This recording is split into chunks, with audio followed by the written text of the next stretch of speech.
So now let's take a look at spermatogenesis. Right now we're going to do it, not before. So spermatogenesis is the process of sperm development and maturation. This is going to occur in those seminiferous tubules, and it is not going to start until puberty. So here's one of those differences between males and females. Remember, females started the process of oogenesis before they were even born. With males, this does not start until those FSH and LH hormones are secreted, and it is going to, of course, be at puberty. All right, so let's go through this little process here. So we are going to start, as you can see, here is the wall of the seminiferous tubule. It's going to go, of course, all the way around, but they don't show it.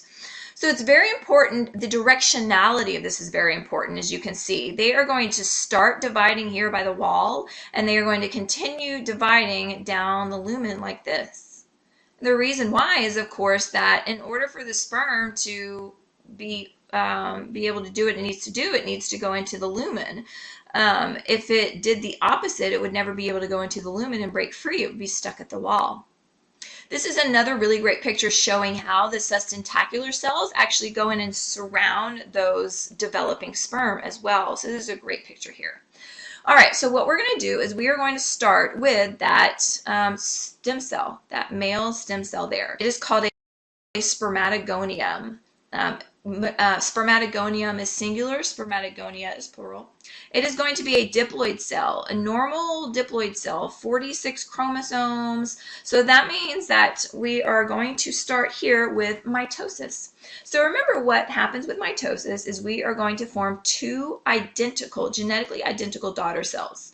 So here's one, and then here is another one. And I do this because of the fact that one of them is actually going to be another spermatogonium. Why do we do that? Well, if we use up all of our spermatogonium to produce a bunch of sperm, then we're going to run out of spermatogonium. This is going to allow us to go in and replace the one that just divided, so that males can actually keep on producing sperm over and over again. If we used it up, there it goes, no more. Most stem cells are going to do this. They're going to go in and reproduce themselves, and then a daughter, a progenitor cell after that, to, of course, just keep the stem cell line going. All right, and it is going to, and again, so this is mitosis, so two identical daughter cells, so it is going to produce another 46 chromosome structure. This is called a primary spermatocyte.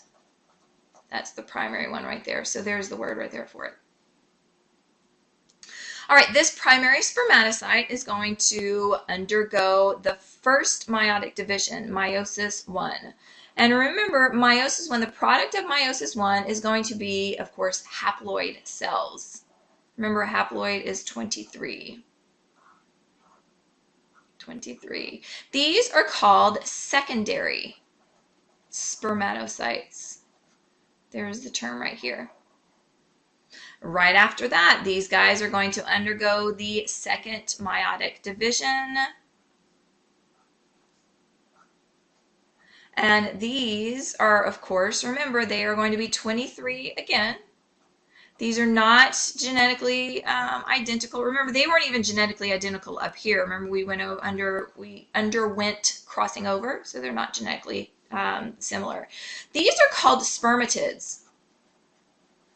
These do not look like sperm, do they? They just look like round, regular balls of cells. And what happens is it actually has to go through a process of maturation. And this is going to be called spermiogenesis. Spermiogenesis, taking a look at this next slide, is going to be that final stage of spermatogenesis, where we are going to take that cell, that round cell, and we are going to make it look like a sperm. So it has to shed all of its cytoplasm. It's going to cause this nucleus to elongate and cause this acrosome. So let's go back to that other picture, because it was a really nice picture showing everything that's happening. So this over here, this box right here is showing spermiogenesis. I did a great job at highlighting that. And it tells you down here it's spermiogenesis. So you see how it's going in and shedding all of its cytoplasm. There's some developing flagellum. This is the only flagellum that there is in the human body. So sorry, ladies, you don't have a flagellum in your body. And I'm sure that's probably just fine with a lot of people. This forms from microtubules that are going to be found in the cell. Shedding that cytoplasm. This is going to be forming the acrosome cap, or I've also heard it called just the acrosome, or I've even heard it called acrosomal cap, but you guys get the picture, right? You know that you can use those, if you see that used, it's going to be the same thing. So what this is, eventually, as you can see at the very end, it's shed, and this is what we are going to be left with down here. So taking a look at this picture. So there's the acrosome, or the acrosomal cap, or the acrosome cap. And what it does is it has very important digestive enzymes that we're going to be taking a look at in the next chapter, how this is going to be the key for that sperm to get into and crack the egg. You know, the oocyte isn't like a hard egg, the chicken egg, but it's still going to have this nice protective layer over it that the sperm have to break into, and that's going to be it right there. And of course, there is the nucleus. What's in the nucleus? Oh, 23 chromosomes. That's right. That's what's in there. You are going to have the very small neck. And here's the middle piece. The middle piece is going to have mitochondria. Why do you need mitochondria? Because you need to fuel this tail. The tail needs to whip around because it needs to get to where it needs to go.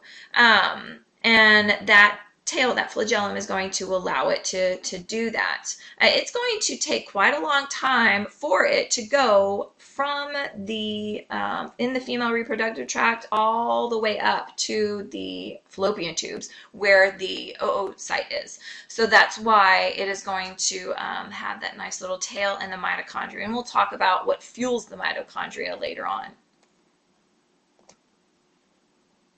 So this is a nice little table here showing you what's diploid, what's haploid, what has, 23 chromosomes or 46 chromosomes, and it tells you when they are produced. So this is a nice little chart here. It's very simple, right? I mean, that took us, what, less than 5 minutes to describe, when the oogenesis took, I think it was like a 10 or 15-minute lecture. All right, so speaking of which, females, the difference between males and females. So one of them I already talked about, how, remember, females started, and prior to birth, they started meiosis and halted prior to birth. They went through 2 halts, they went through 2 arrests throughout their entire lifetime. Males don't. They do a continuous process. The males start the spermatogonia, go all the way through spermatogenesis at puberty, and they don't stop. They just keep on making them. That's why males can make millions of these a day. Another thing is that males produce 4 usually viable sperms. Sometimes they can't move very well. Actually, 60% of them are going to be a little bit abnormal to where they don't move very well. So it's interesting. Females, 1 viable secondary oocyte. That's probably why they don't have viable on males. Because they actually 4 aren't viable, but you do produce 4 sperm. So a single large viable secondary oocyte produced by females.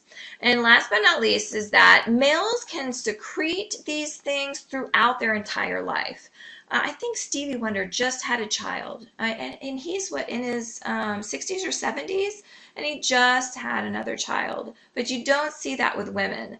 We'll talk about testosterone levels throughout their entire life. Yes, you do have a drop in male sperm count whenever they get older, but they still can produce sperm. Females don't. Remember, they are going to be fertile between puberty until menopause. So they have a very small window of time when they can, of course, can reproduce.